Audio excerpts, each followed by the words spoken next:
You may know him best as an actor and educator, most recently known for playing the character of Liam in UPTV's movie Planning on Forever alongside the wonderful Emily Tennant, and now soon to be in Hallmark's new movie Campfire Christmas alongside Victoria Anderson and Corbin Bleu, to name a few. Premiering July 16th at 8/7 Central. I'm so honored to have Alec Santos as my guest on today's episode of My World with Stories podcast.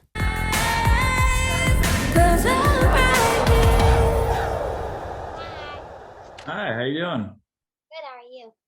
Good. So thank you so much for coming on today. I really appreciate it. No problem.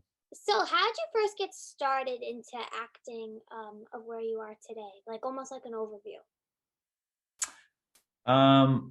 So I've been an actor since I was a kid. I was always really interested in plays and theater. I grew up in Brazil and I did a lot of plays there, and then it continued in middle school, and then even as I finished high school in Florida in the States. I kept on with it, but I also happen to be like a pretty good student, and so I came to university in Canada, in Vancouver, where I live right now, and I studied biochemistry, and I was sort of on my way to become a doctor, but something was kind of like missing in my life, and after I graduated, I went back into acting. I found out who the best teachers in town were. I found out, who had the best programs in both theater and film and TV, which are quite different. And just jumped in with 2 feet. And for the last 10 years, I've been doing that. So, yeah. Awesome. Was there like someone or something that kind of like that made you want to do this? Acting? Yeah. I don't think there was necessarily someone. I've like everyone else, I loved movies and television, but it was the feeling I got when I was on stage. The feeling I got when I was on stage when I was connecting with somebody else in the body of a different character. It just stayed on with me, and it was such a exhilarating, euphoric feeling that I never wanted to let go of. And so more than anything else, that was mostly what kept me at this game. Awesome. So your screen work has been on multiple networks, including Netflix and TNT, including Virgin River, Firefly Lane, and Snowpiercer. And now you have 2 brand new movies that are out. And one that everyone is buzzing over is Planning on Forever. For people that haven't seen that yet, can you kind of like give like a description of what that is all about? Sure. So it's a rom-com, right? Romantic comedy. And the 2 main characters, I play one of the main characters, and the actor Emily plays the other one. And these characters went on a date, and that date ended disastrously a year prior to the events of this movie.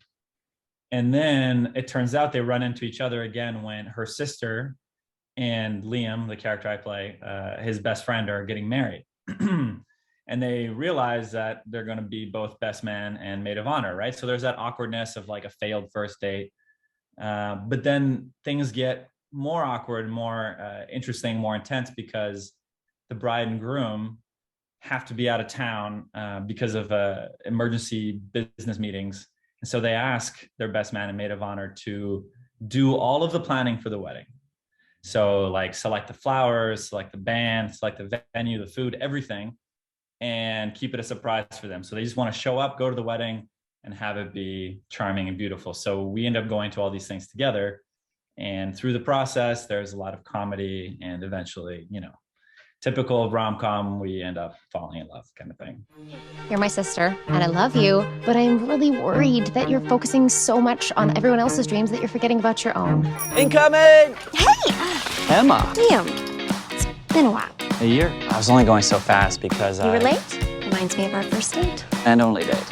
You're the best man. Best friend, best man. Usually that's how it works. And you're maid of honor. Sister, maid of honor, tends to work that way too. And you still do those affirmations, I see. I'm brave. I am brave. You're gonna love my speech. We have to get over there now. We cannot afford to lose this deal. I'll just hire a wedding planner. There's no time for that. Unless wedding stand-in. You want me to be a what? A wedding stand-in. It's simple. I already have all the meetings set up with the vendors, so you guys will go. As you. Well, for us. You aren't pretending to be us, you're representing us. These I like. You've got quite the eye. You pick us out a flower? Yep. Somehow we both agreed the second we saw it. We're just getting along better than I expected. And that first date wasn't that bad, was it? I wasn't really ready to open up. I think if we want to find the perfect band, we gotta dance to them first. I have to find at least one option for tomorrow if I want a tasting. I think you're pushing your sanity. That's why you have me. You're not doing this on your own, remember? I wanted to present the client with something a little more personal. Emma, these are incredible. We're opening a new firm in Seattle. I immediately thought of you, and you'd be the queen of corporate events there. If you stay, what do you have to lose in Seattle? And if you go, what do you have to lose here? So you're still moving? You took the job? I can't take the promotion. You've shown us all today that second chances are worth it.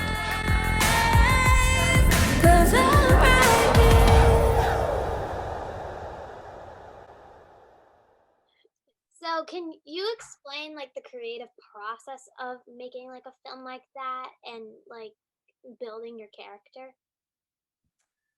Yeah, so you have to look at what kind of movie it is, right? Obviously, it's a movie with a lot of levity and humor. And so I try to draw out all those aspects of myself, like what an Alec and what do Alec and Liam have in common? And what are those things I can push mostly, right? So luckily, we have a lot in common. I think Liam runs a bike shop, and I've been biking and cycling for years and fixing my own bikes.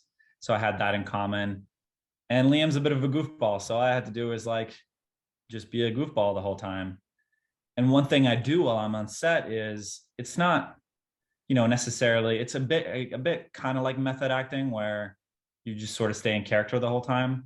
And so I was that, loving jokester throughout the entire filming of the movie with, the makeup artist, and Shauna, with the director. I was just always down to have fun, have a good time. Didn't matter if you were like one of the grips, one of the cinematographers. It was always kind of like, let's have a really good time while shooting this, because if we have a really good time while shooting this, it will translate to what you see on camera. So that's as far as that extent, went. And in the scenes with Emily, Emily's so good, right? And I just listen to her, and I just, allow Liam to really fall in love with her, and make that apparent on camera. So it's not that hard to fall in love with people. It can be a man or a woman or anyone. If you just really find out what's beautiful about them, it's pretty easy to fall in love with them. So it's fabricated in the sense that it's acting, but the love that you see on camera ultimately is real.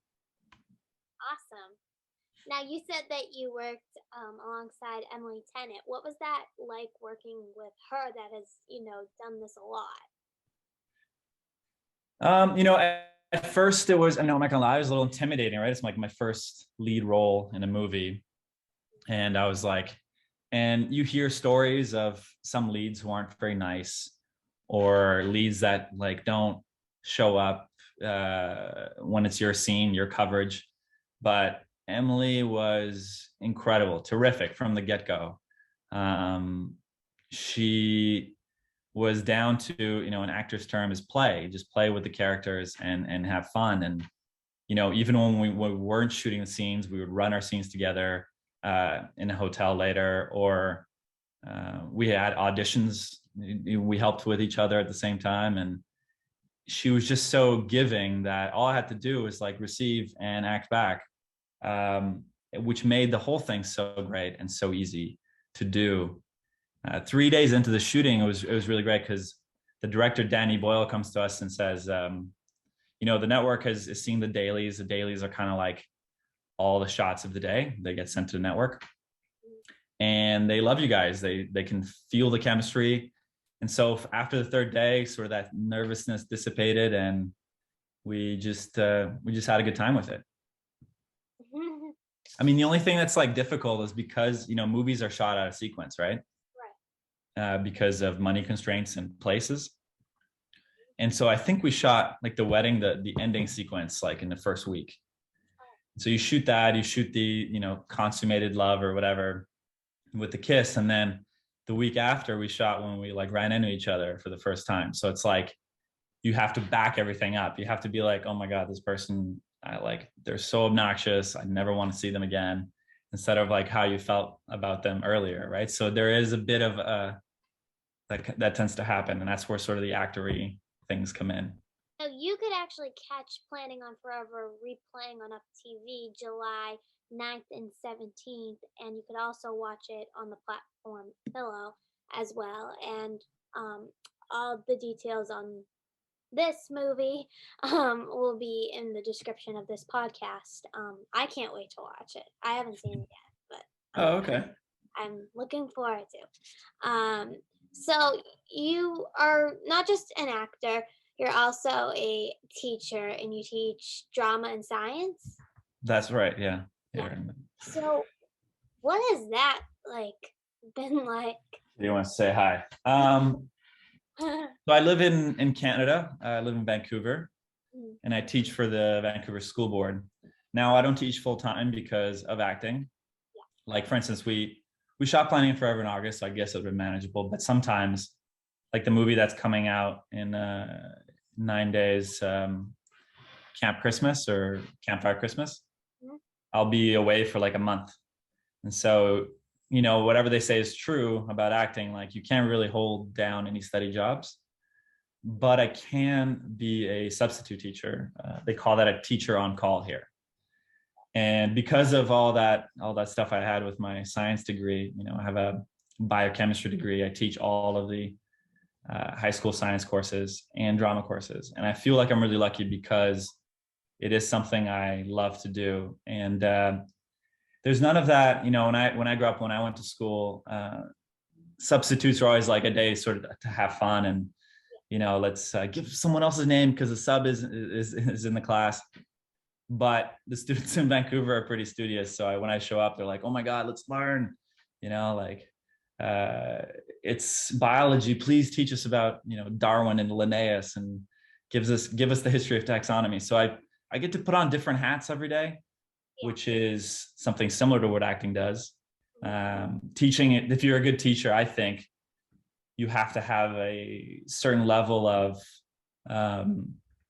presentation, right, to get your students interested in your class. So they do go sort of hand in hand together. And you know, I've said this many times, and even if this career kind of like gets bigger and bigger, and I, you know, don't need to teach anymore, I will continue to teach until I can, because it brings me so much joy and fulfillment. Moving right along, you're in a big movie that's premiering next week. Like you said, Campfire Christmas on July 16th at 8/7 Central on Hallmark. So you're doing it with Victoria Anderson, Corbin Bleu, and all these amazing, wonderful actors. What does that mean to you to be in a movie with these people? Yeah, it means a lot. It shows me that I belong in that group, that, you know, all the work I've put in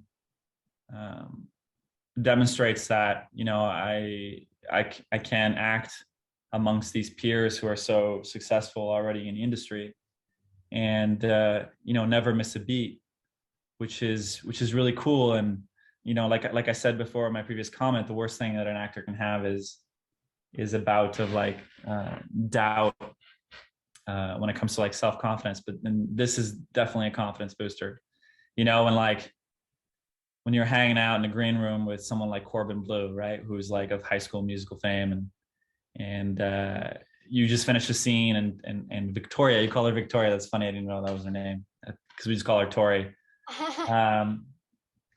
You know, and she was like, that was such a great scene, you know, that we were so moved by that. And it was just like, oh wow, these are people I look up to. and they like what I'm doing. So yeah, because in the end of the day, there's, people will praise you, and actors, we can be addicted to praise. Like, why do I like plays? In the end of the day, like, yes, I like being a character, but we all like applause at the end, or people laughing at jokes that you say. But the best praise by far is always people in the industry, because they know what it's like, you know. Yep. So yeah, no, it meant a lot for sure. So it's not obviously out yet, but can you tease a little bit like of what you're able to say about what is this movie all about? Yeah, for sure. So it's Campfire Christmas. It's based out of a real camp in North Carolina, I believe, where they celebrate Christmas in July. And apparently the kids love it. My dad's girlfriend's kids went there randomly. It's one of those random things, and they loved it. It's like at the end of the week, it's like, when parents are invited and they, but instead of being a regular camp pageant show off, it's all Christmas. And so they get to spend Christmas a second time. And so obviously Hallmark is like, oh, wow, like we love Christmas at Hallmark. What's one way we can? So they clung on to that story. And it's a little bit different in the sense that there's almost like 6 leads in the film. There are the 2 main leads, the classic rom-com, Fall in Love Again, between Corbin and Tori. They were dating back in the day in high school, and they haven't seen each other. Things didn't work out. And this is going to be the last Christmas in July because Tori's, her character's parents are selling the place. And so they get this like one last opportunity to rekindle that love. But meanwhile, all the friends come back, all their friends, and it's sort of all those memories you had at that camp, and now you can re-experience it as an adult. And I'm actually not part of the core friend group. I'm a camp goer they all recognize, and I was a rival of one of their best friends, played by Jeffrey Boyer Chapman, who's one of the hosts of Drag Race. And we were rivals back in the day, but it turns out like we were actually, had crushes on each other, but we were never able to act upon that crush because in 1999 or 2003 or whatever that camp took place, you couldn't be a young gay person, right, at a camp. And so all those camp experiences that cis white straight people have wasn't available to the queer community. And so there's kind of a shout out to that too. So there's almost like 2 or 3 storylines going on at once. And but yeah, it's just like it's a camp movie, so it's really fun. They play a lot of camp games. There's like an epic Christmas pageant scene where we're dressed up as like razzle dazzle elves, and it's just a really, really fun time. A lot of like Christmas movies in July, which is yeah, they do that. I guess Hallmark, Christmas in July, yeah. I guess because it's so hot out. I can't wait to see it, and I think everyone should check it out. Yeah, check it out. Do you have any advice for people that maybe want to go into the direction that you're in, or even like be a teacher, whatsoever? Yeah, the advice is that like, in this day and age, you really can be anything. You really can study about anything. Obviously, there's always, barriers in your way, especially if it's like socioeconomic or family or health. But if you don't at least attempt to do something that you are really passionate about, you're going to be regretting it for the rest of your life. So, go for it, but don't just go for it. Go for it with a plan. Talk to other actors, people like me, of what it's like to become an actor. What classes you should take or how to get an agent, so on. That's how you start. That's how you get. There is, especially being an actor, there isn't just one way to succeed at it. It's such a roller coaster ride for everyone. And, I have friends who are incredible actors who have never gotten any lead roles in movies, but they still find happiness within the acting community. They're still in plays and they find ways to make that fulfilling in their lives. Right. And as to being a teacher, like, And if you want to be a teacher, go be a teacher, because there aren't enough good teachers out there. And it's strictly a passion job, because, you know, they're kind of like, it's kind of a job where no one will tell you that you're doing a good job, or, you know, it's not necessarily paid the highest unless you live in like Sweden or Switzerland. But if it is something that you're passionate about, you know, go do it, because it's sort of the most, I can think of one of the most impactful jobs out there, right? As you said, like you always, you know, you have one or two teachers that you always remember, but also that kind of like push you hard and, you know, get to know who you are. And so, yeah, I mean, that is my advice. And a lot of it too is like, you know, say you're someone that you don't know what your passion is. So try out a bunch of different things. You know, this is the day and age where we're not stuck to one job. If you don't like something, move on, do something else. But that being said, if something gets hard, that's not a reason to move on either, right? Something gets hard, you know, what does it take to move beyond that difficulty? So what is obviously next for you? You obviously have the 2 movies, but is there like anything that you have that you want to promote, or is there like any goals like in the next couple months or years? Yeah, I mean, you know, when these movies come out, hopefully people will see them and I'll get more movies to do like that, rom-coms and so on. But I've been auditioning lots for like series regular roles and recurring roles like that. So I don't know. I just every day is an exciting adventure, and I hope more of those adventures come my way. And yeah, that's about it, really. Where can people like stay updated with you on especially these 2 movies? Yeah, I guess on Instagram, I for years I was not like a very much Instagram person, but now that things are kind of falling into place, I'm like, all right, got to be more available on Instagram. And, you know, I've done some photo shoots. I used to model too in my 20s, but so on Instagram, that's probably the best place to connect me. I may or may not, I had this like YouTube channel years ago that I had. It was like a science teacher channel. I may or may not start a new one again, but for like TikTok, it's like a science teacher. But that's still sort of in the works. But yeah, Instagram, Alec Santos on Instagram. That's where you find me. Well, thank you so much for doing this with me. I'm like so excited that we got to do it. Absolutely. Well, you know, you're pretty great. Thanks. Congrats on your podcast and doing this. Thank you so much for listening and watching to My World with Stories podcast. For more info, go to Instagram and Facebook at My World with Stories podcast, and make sure that you give us a like, a subscribe, a follow, whatever you want. Do it, because we love you guys so much. And thanks for being with us.